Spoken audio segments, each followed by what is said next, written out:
بسم الله الرحمن الرحيم والصلاة والسلام على أشرف المرسلين. Salam alaikum, bonjour tout le monde.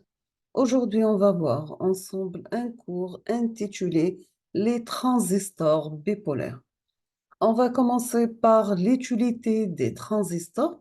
Donc, ils sont inventés en 1948 par les Américains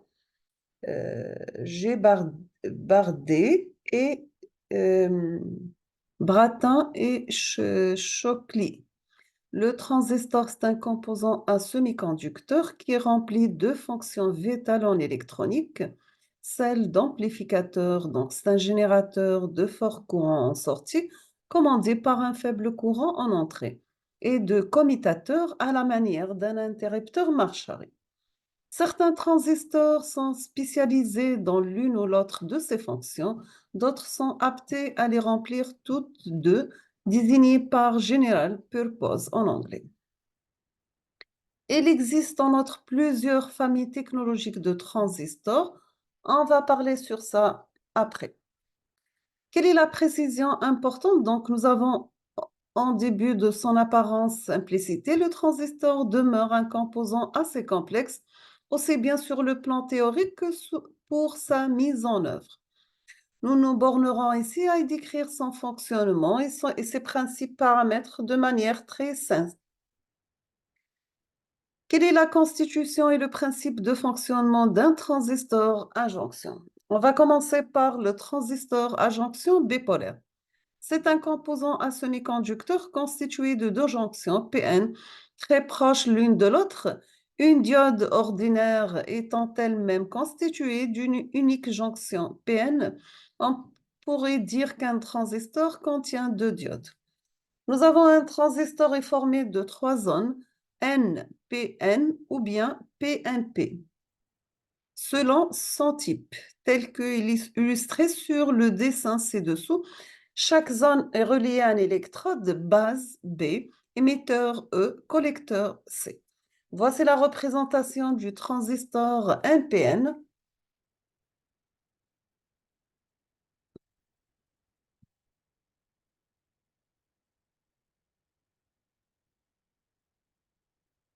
Pardon.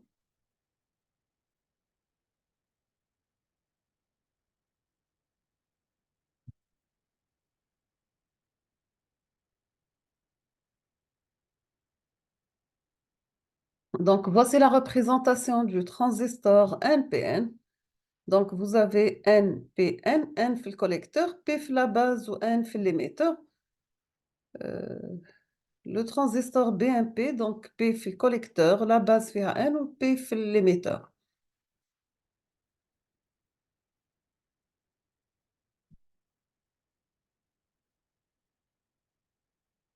Pour comprendre le fonctionnement du transistor, prenons un réservoir comme ci-dessous. Donc, nous avons un courant EB, donc j'aime la base assez faible, permet l'ouverture du robinet B, ce qui provoqua via l'émetteur E l'écoulement d'un fort courant IC en provenance du réservoir collecteur C. Lorsque le robinet est complètement ouvert, le courant IC est alors maximal. Il existe donc une limite physique au gain en courant. Maintenant, si on trace une courbe de cela, on obtient le courant IC en fonction du courant IB. Voici sa représentation en fonctionnement linéaire, le pointillé, au non pointillé, donc la courbe bleue, donc c'est fonctionnement non linéaire. On distingue alors deux modes de fonctionnement qui sont linéaires. Dans ce cas, le courant IC est directement proportionnel au courant IB. On exploite alors les propriétés d'amplification du transistor. Dans ce cas, on aura le courant fil collecteur est égal bêta, le courant fil la base. Le mode non linéaire, donc à partir d'un certain courant IB la base, le courant fil collecteur atteint une valeur maximale. Le transistor est désaturé. On distingue dans ce mode deux cas extrêmes traduisant un fonctionnement binaire tout ou rien et très utilisé dans les composantes logiques. Comment calculer la polarisation du transistor? On va commencer par un transistor en commutation. Donc, vous avez le montage suivant. Une résistance reliée à la base de notre transistor. Le collecteur, nous avons une résistance RC reliée à le collecteur. La base, l'émetteur à la masse. Donc, ici, entre la masse ou le collecteur, on a la tension VCE. On a la tension VCC, c'est la tension globale. Ou la tension entre la base ou l'émetteur, donc, s'appelait VBE. Donc, soit le montage séquentre avec une tension VCC égale à 10 volts. T1, le transistor T1 a un gain de 250 où le courant et le collecteur maximal égal à 500 mA. On commence par le calcul de RC, donc la valeur de la résistance chez le collecteur est égale la tension VCC divisée par le courant IC max. Donc, on aura 10 par 0,5 est égal à 20 ohms. Ensuite, à l'aide du gain du transistor, on calcule le courant EB, donc est égal le courant flux collecteur divisé par bêta. On aura 0,5 sur 150, donc on aura le courant la base égal à 3,3 mA. Maintenant, lorsque nous avons le courant la base, on peut calculer la résistance RB.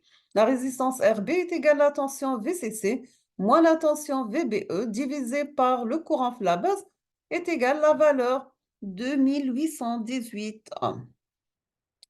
On passe maintenant au transistor en amplification. Nous avons un transistor possède 3 connexions ou bien 3 pattes. On procède toujours de manière à ce qu'il y a une patte commune à l'entrée et à la sortie du montage d'où 3 montages possibles. Vous avez soit le montage émetteur commun, dans ce cas la patte commune c'est l'émetteur, l'entrée c'est la base et la sortie c'est le collecteur. Vous avez la base commune, la patte commune c'est la base et l'entrée est l'émetteur et la sortie c'est le collecteur. Nous avons le collecteur commun, dans ce cas la patte commune c'est le collecteur et l'entrée est la base et la sortie ça sera l'émetteur. Le montage en émetteur commun est sans aucun doute le montage fondamental. Il réalise la fonction amplification essentielle en électronique, ce que lui nous avons brièvement étudié. Voici un montage avec transistor T1 de type BD237 qui a le courant EC max mais le collecteur égal à 2 ampères, le gain bêta égal à 25, la résistance au borne à l'émetteur égale à 4,7 ohms, la tension VCC égale à 12 volts. Quelle est la technologie des transistors? On va commencer par désignation des transistors. Le nombre de modèles distincts de transistors produits depuis les années 50 dépasse sans doute les 100 000, même si un très grand nombre de ces modèles ne sont plus disponibles parce qu'ils sont devenus obsolètes. Les catalogues des fabricants comportent encore des centaines, voire des milliers de références. Comment se retrouver pour identifier un modèle particulier? Il existe au moins 3 normes de codage. Nous avons la norme américaine GDEC, Joint Electron Device Engineering Council, la norme européenne Pro Electron et la norme japonaise JIS, Japanese Industrial Standard.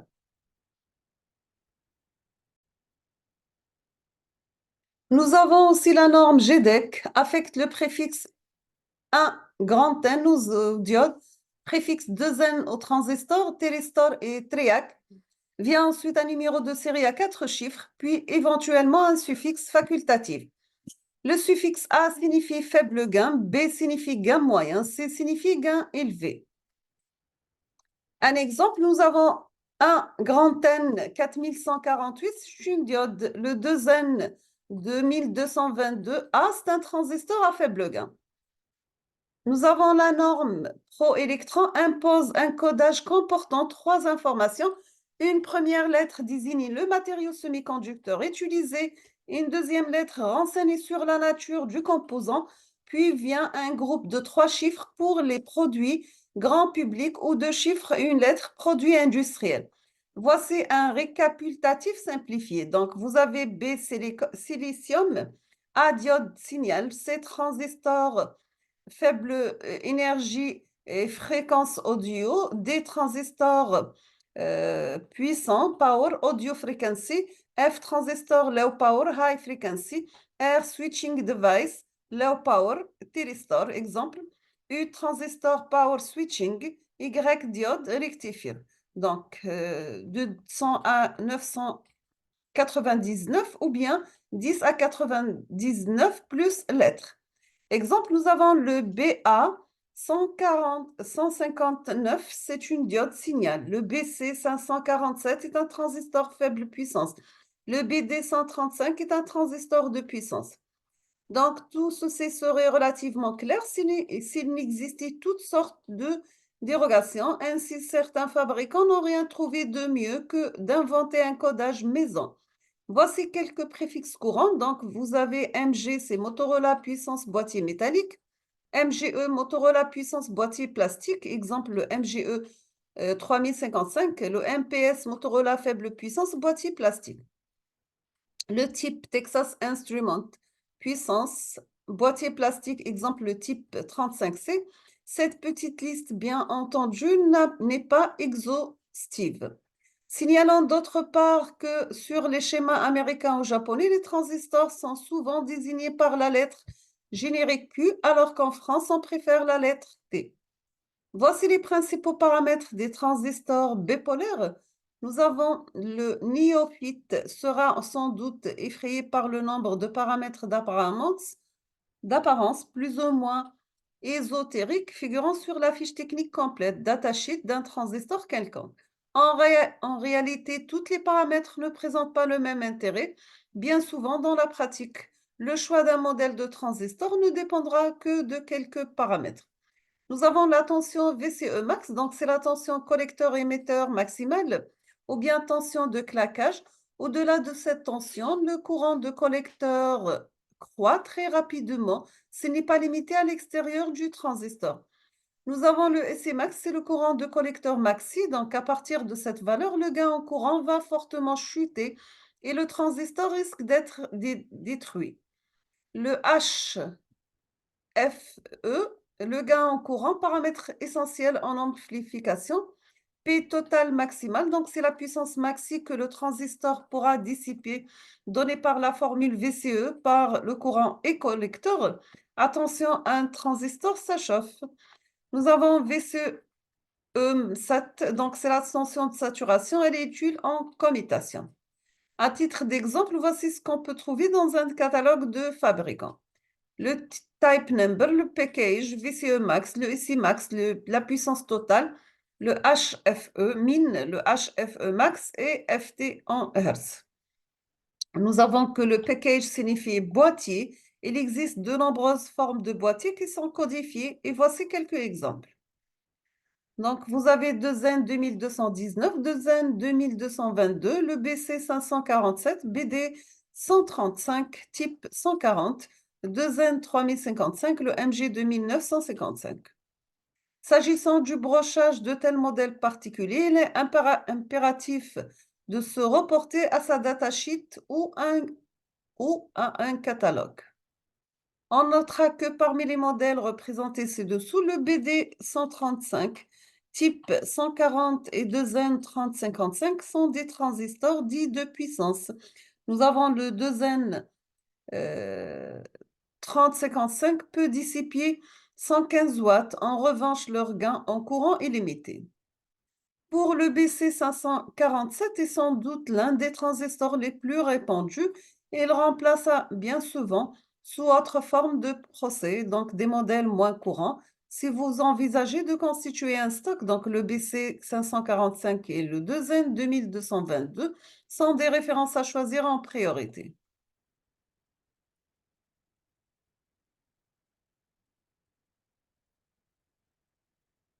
Nous sommes arrivés à la fin de cette vidéo, donc je vous remercie infiniment pour votre attention.